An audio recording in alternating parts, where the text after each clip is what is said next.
Bienvenue dans cette nouvelle capsule comics où on parle donc des sorties récentes sur les rayonnages comics de nos librairies. Et aujourd'hui, je reviens un petit peu en arrière, il est sorti il y a quand même quelques semaines. Je veux parler de Teenage Mutant Ninja Turtles classique, le septième et dernier album de la collection TMNT Classics de chez iComics. Alors, c'est un tome un peu particulier. C'est un tome vraiment particulier parce que cette collection, donc, ce sont les regroupe en fait, réunit tous les premiers épisodes, les épisodes originaux des Tortues Ninja. Mais ce septième tome est un tome, je vais dire presque bonus. Alors, il n'est pas indispensable si vous voulez lire des histoires des Tortues Ninja, puisqu'il ne contient aucune histoire de Tortues Ninja. C'est, comme l'indique ici le titre, 40 ans d'illustration. Donc c'est 40 ans d'illustration des Tortues Ninja. Alors ça veut dire quoi 40 ans d'illustration des Tortues Ninja? Bah en fait, il faut vraiment voir cet album comme une espèce de mal à souvenir, d'album souvenir, qui va jouer forcément un peu sur la fibre nostalgique, hein, évidemment, pour les amateurs purs et durs des Tortues Ninja. Si c'est pas votre cas, forcément, ça va moins vous parler. Mais pour les autres, vous avez de véritables petites capsules temporelles et nostalgiques. Alors je vous montre un petit peu en comment ça se présente. Donc ça, d'abord vous avez donc la page crédit avec une introduction, et puis on rentre directement dans le vif du sujet. Donc vous avez un très long chapitre qui s'intitule euh, L'intégralité des couvertures par Eastman et Laird. Donc ce sont les auteurs originaux. Et donc voici à quoi ça peut ressembler. Alors ce sont des documents en fait d'époque. Vous allez avoir évidemment des couvertures, mais vous allez aussi avoir des documents de travail ou des choses que vous n'aurez jamais vues. Là, par exemple, vous voyez, vous avez une tortue ninja, là, ici en haut, évidemment.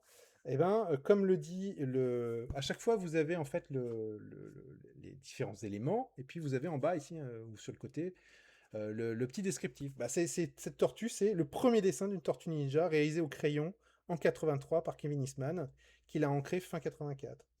Bon, et puis après, rebelote, ici vous avez une autre Tortue Ninja, bah, c'est une variante, et on vous l'explique dans le petit commentaire. C'est le fonctionnement de cet album, c'est ça. C'est pour chaque élément, vous aurez une reproduction et une explication. Vous voyez, par exemple, là, j'ai été un petit peu plus loin. Vous avez différentes reproductions de croquis, de schémas, de brouillons, de couverture. À chaque fois, vous avez la référence à quoi ça correspond.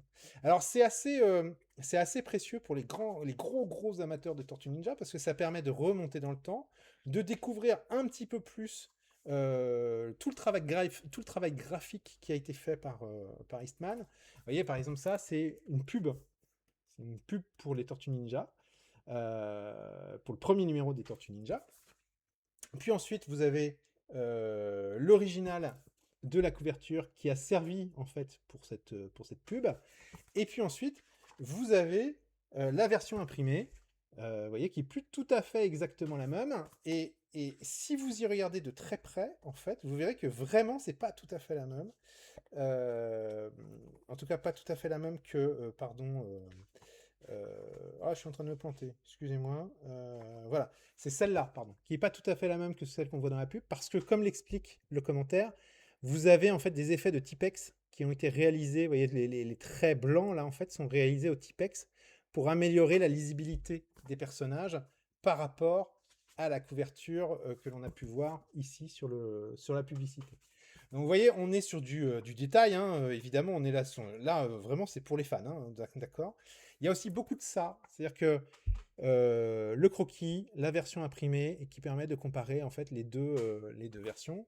Ça, c'est très très fréquent dans cet album. Alors là, je vous ai montré un exemple où l'image est au-dessus et en dessous, mais régulièrement, on a droit en fait à des reproductions en pleine page, et ça, c'est plutôt cool. Vous voyez, là, vous avez les croquis. Là, vous voyez par exemple ce dessin-là, que vous retrouvez d'ailleurs ici, dans une autre version. Et hop, vous avez la version finale qui est proposée ici. Et donc on remonte le temps comme ça, couverture par couverture, parce que eh ben, on part de la couverture numéro 1 et puis on avance progressivement dans le temps. Alors évidemment les dessins se font parfois de plus en plus modernes et de plus en plus réussis et de moins en moins amateurs. Et encore quand je dis amateur, c'est pas une critique. Là par exemple c'est une couverture double, et puis hop, on aura un peu plus tard une nouvelle version peinte cette fois-ci et qui est nettement plus jolie. Je la trouve nettement plus upgradée que la première version. Et donc voilà tout l'intérêt de cet album, c'est de pouvoir, comme je l'ai dit, remonter le temps et puis observer un peu plus à la loupe comment en fait tout ça s'est construit. Vous voyez, on a par exemple, alors là, bon là ils vont loin. Vous avez une couverture, une double cover ancrée et la version colorisée par la suite. Donc les plus chagrins diront ah bah oui mais ça fait 4 pages de perdu. Bon, de toute façon tout l'album est consacré à des couvertures. Alors il n'y a pas que du comics d'ailleurs. C'est autant. Alors vous voyez parfois il y a même, vous avez même les versions de travail des couvertures et ça c'est intéressant. C'est passionnant à observer mais il faut être fan des Tortues Ninja et puis il faut prendre le temps de regarder le dessin, de comparer avec les versions finales, etc., etc. Si vous le faites pas, c'est vrai que ça se transforme vite en catalogue d'images que vous survolez. On a aussi les covers, évidemment, des différents crossovers qu'il y a pu avoir. Là, par exemple, c'est avec Cerbus.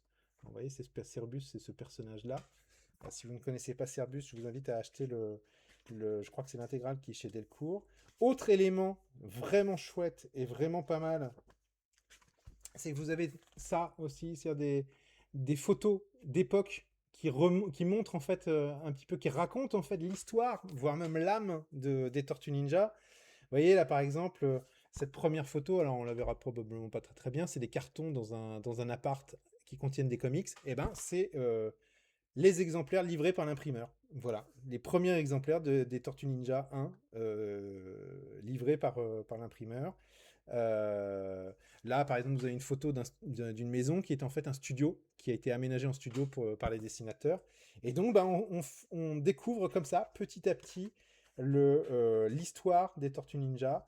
Vous voyez, à nouveau, là, les auteurs, enfin, il y a pas mal de choses. Ça fait très, évidemment, fête nostalgique, mais ça fonctionne. Le résultat, je vous assure, quand on le lit, quand bien même on serait même pas forcément fan des Tortues Ninja, mais on a l'impression d'assister à un petit bout de l'histoire des comics, parce que les Tortues Ninja, c'est quand même un sacré morceau. Et ça ne s'arrête pas qu'au cover des comics. Cet album s'intéresse aussi, évidemment, eh bien, à ce qui s'est passé après le succès des Tortues Ninja, c'est-à-dire l'apparition du dessin animé, les adaptations en comics de ces dessins animés, et puis même, pour aller un petit peu plus loin, des exemples d'illustrations qui ont été faites pour le film des Tortues Ninja. Et puis, bah, évidemment, moi qui adore les jeux de rôle, j'ai été ravi de découvrir qu'il y avait des reproductions des couves du jeu de rôle Tortue Ninja, avec même carrément des suppléments, des couvertures de suppléments, vous voyez, par exemple, hop, qui sont proposées, avec donc parfois des crayonnés, etc. Donc c'est une vraie bonne grosse malle à souvenir. Oui, c'est vachement bien. Enfin, si vous ne vous intéressez pas aux jeux de rôle, vous n'avez jamais vu ces illustrations. Et donc, bah, c'est encore plus intéressant, évidemment, pour vous. Avec parfois, au détour de certaines cases, bah, des invités. Par exemple, Simon Bisley, hop, qui est quand même pas, c'est quand même pas dégueulasse. Et ben, qui fait une couve sur les Tortues Ninja. Bon, vous voyez, là, je crois bien que ça doit être. Ah ouais, non, c'est Bisley. J'allais dire c'était Corben, mais non, c'était Bisley. Moi, je trouve que c'est de la folie. Enfin, c'est assez incroyable qu'on puisse avoir ça publié en France aujourd'hui. Moi qui ai connu les comics il y a très longtemps, dans les années 80, jamais j'aurais imaginé qu'on puisse avoir ce genre de truc qui sortent en français. Donc c'est particulièrement intéressant et particulièrement éclairant sur la manière dont ces comics étaient faits à l'époque et dont on les produisait.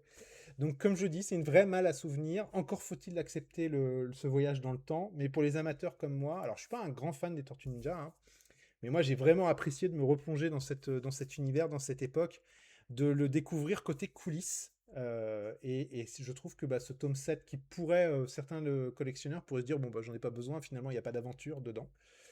Bah si, vous pouvez somme toute, assez logiquement vous plonger dedans parce que c'est particulièrement agréable. Voilà, j'espère que je vous aurais donné envie de le lire parce que c'est pas forcément ce genre d'album auquel on pense quand on pense comics. Enfin, c'est vrai que c'est la première fois sur la chaîne que je fais ce genre de vidéo pour ce type de publication.